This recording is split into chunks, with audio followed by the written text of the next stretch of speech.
para que outros possam viver.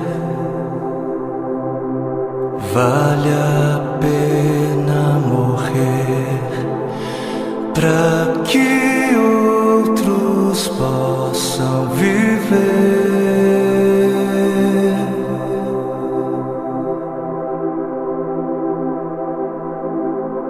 Para que outros possam sorrir. Vale a pena chorar para que outros possam viver.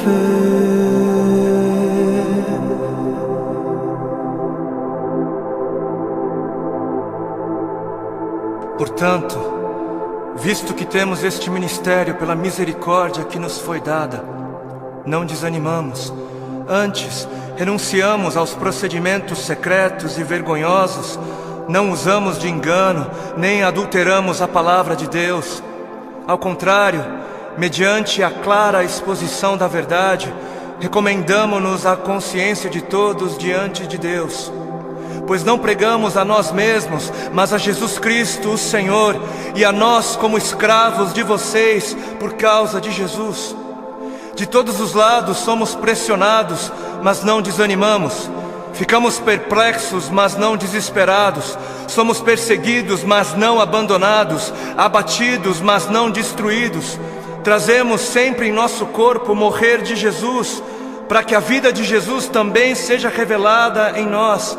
Pois nós que estamos vivos, somos sempre entregues à morte por amor a Jesus, para que a sua vida também se manifeste em nosso corpo, de modo que em nós atua a morte, mas em vocês a vida. Por isso não desanimamos, embora exteriormente estejamos a desgastar-nos, interiormente estamos sendo renovados dia após dia, pois os nossos sofrimentos leves e momentâneos estão produzindo para nós uma glória eterna que pesa mais do que todos eles. Assim, fixamos os olhos não naquilo que se vê, mas no que não se vê, pois o que se vê é transitório, é passageiro, mas o que não se vê é eterno.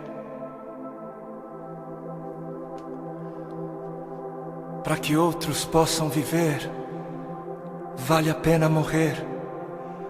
E nas palavras de 2 Coríntios capítulo 4 que nós acabamos de ler, para que outros possam viver, não apenas vale a pena morrer, como deve-se morrer. Deve-se. Para que outros possam viver, deve-se. É necessário morrer. É necessário morrer para que haja vida.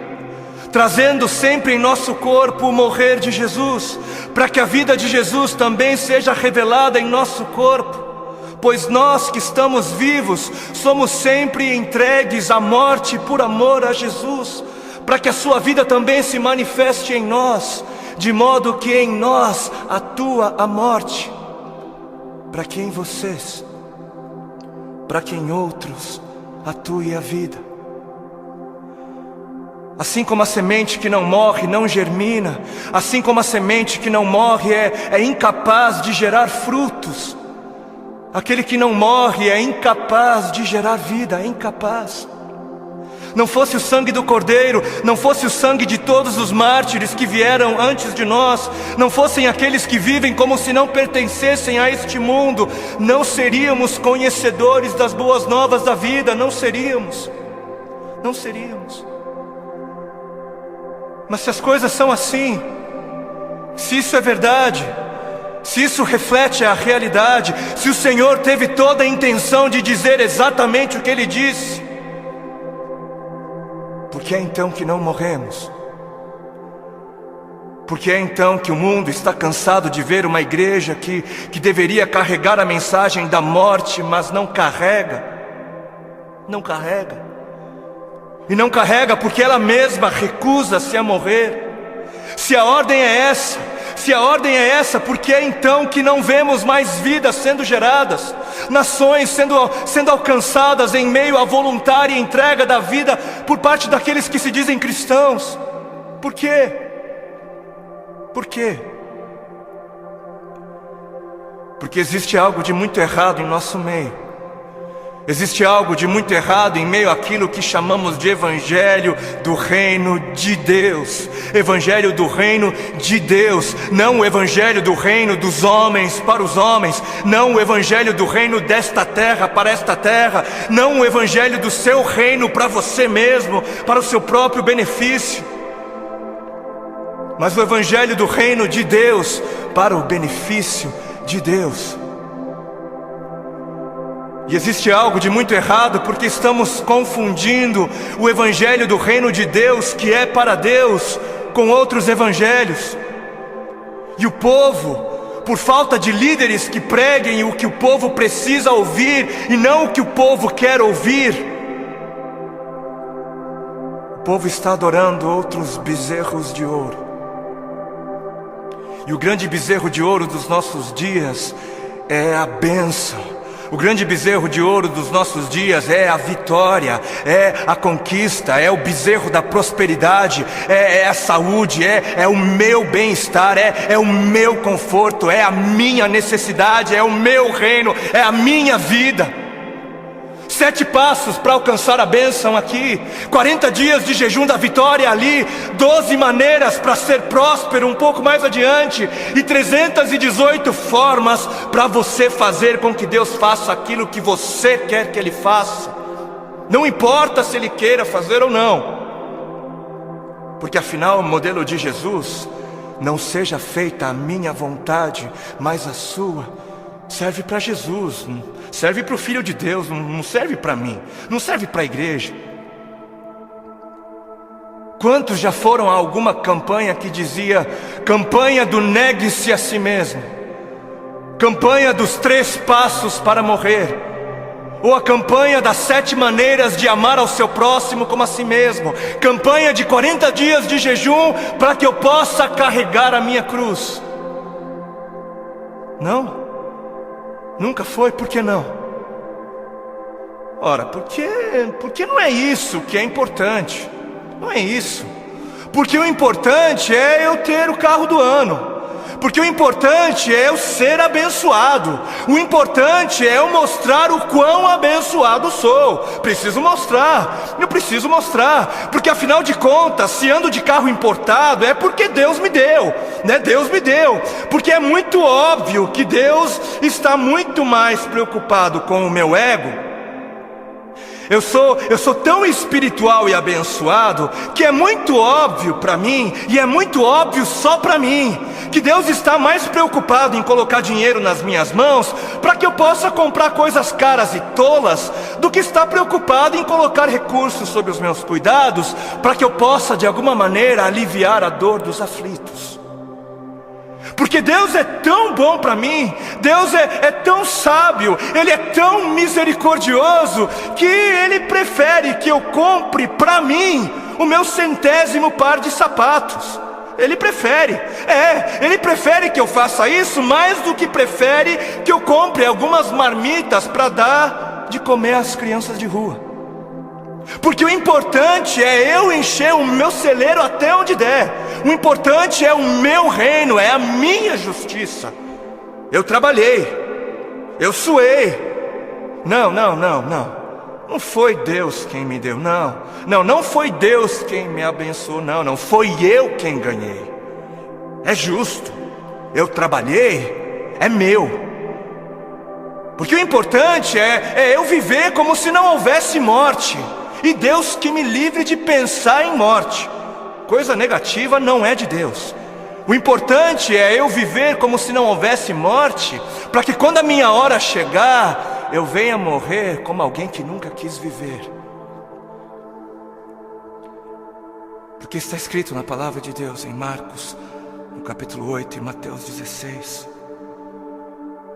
Então Jesus começou a ensinar-lhes que era necessário que o Filho do Homem sofresse muitas coisas e fosse rejeitado pelos líderes religiosos, pelos chefes dos sacerdotes e pelos mestres da lei, fosse morto e 3 dias depois ressuscitasse.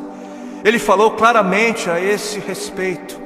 Então Pedro chamando-o à parte, começou a repreendê-lo. Vejam como desde o início a igreja se escandalizou com a mensagem da morte. Jesus, porém, voltou-se, olhou para os seus discípulos e repreendeu Pedro, dizendo: arreda, Satanás, você não pensa nas coisas de Deus, mas nas coisas dos homens. Você não está de olho no reino de Deus, mas está de olho no reino dos homens. Então ele chamou a multidão e os discípulos e disse: se alguém quer vir após mim, negue-se a si mesmo, tome a sua cruz e siga-me. Se quiser, se alguém quiser. Porquanto quem quiser salvar a sua vida, perdê-la-á. Mas quem perder a vida por minha causa, achá-la-á. Pois o que aproveitará o homem se ganhar o mundo inteiro e perder a sua alma? Ou o que dará o homem em troca da sua alma?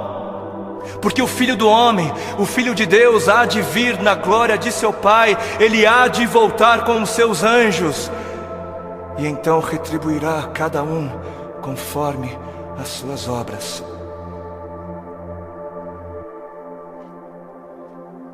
Quem fizer de tudo para garantir a sua vida neste mundo, não merecerá a vida no outro.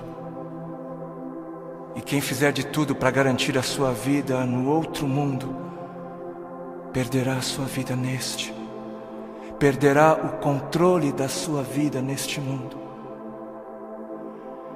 Quem viver de olho nos tesouros deste mundo, receberá somente aquilo que este mundo é capaz de dar. Mas quem viver com os olhos fixos no tesouro eterno, este receberá, este haverá de receber aquilo que a eternidade tem para dar. Entendam algo. Sabem por que existem religiosos fanáticos que se matam, que se suicidam, que dão as suas vidas para serem destruídas? Sabem por quê? Porque eles estão pensando na eternidade, eles estão de olho na eternidade. E sabe por que você se recusa a negar-se a si mesmo e entregar o controle da sua vida a Deus? Porque você está pensando demais nesta vida. E mais, sabem por que é que estes fanáticos acabam dando as suas vidas? Porque eles passaram a vida toda, a vida inteira, ouvindo de seus mestres que morrer é algo valioso. Eles passaram a vida toda ouvindo de seus mestres que morrer é algo bom, é algo nobre, é algo honroso, que morrer gera vida. Gera vida. Mas e a igreja? Mas onde está a igreja? Onde está a voz profética? Onde estão os que pregam a verdade? Onde estão os que pregam morram? Onde estão os mestres de Deus a gritarem morram? Morram, para viver morram, por amor a Cristo morram, por amar a Deus acima de tudo morram. Onde estão? Por que os missionários moravianos se vendiam como escravos para poderem pregar aos escravos? Porque alguém lhes ensinou que esta vida não vale a pena ser vivida se não for vivida para Deus. Alguém lhes havia ensinado que para que outros pudessem viver, valia a pena morrer. Enquanto muitos parecem estar fascinados demais com mestres que pregam apenas vida nesta vida, mestres que distorcem o significado de vida em abundância. Apesar disso, existem alguns remanescentes, existem ainda alguns que se recusam a se prostrar diante dos bezerros de ouro, existem ainda alguns que se permitem ser afligidos por amor a Cristo. Alguns que entenderam a voz do Espírito de Cristo, do Cristo que deu o exemplo a ser seguido, não apenas em vida, mas na morte de cruz, e são capazes de dizer: já não sou eu quem vivo, mas Cristo vive em mim. Cristo vive em mim. Amados, a vida é para os que creem. E os que creem não têm medo da morte, não devem ter medo da morte. Quem tem medo da morte não crê. E quem não crer, não viverá. E eis que a morte é o maior medidor da fé. Os que morrem são os que creem. E termino com um texto bíblico que está em 2 Timóteo, capítulo 4, nos versículos 2 ao 4. Diz assim: pregue a palavra, pregue a palavra, esteja preparado a tempo e fora de tempo, repreenda, corrija, exorte com toda a paciência e doutrina. Por quê? Porque chegará o tempo em que não suportarão a sã doutrina, chegará o tempo em que não suportarão os caminhos de Deus, os pensamentos de Deus. Ao contrário, sentindo coceira nos ouvidos, juntarão mestres para si mesmos, segundo as suas próprias cobiças. E estes se recusarão a dar ouvidos à verdade, se recusarão, voltando-se para as fábulas, preferindo acreditar nos mentirosos finais felizes. Que este não seja você, para a glória de Cristo Jesus. Amém.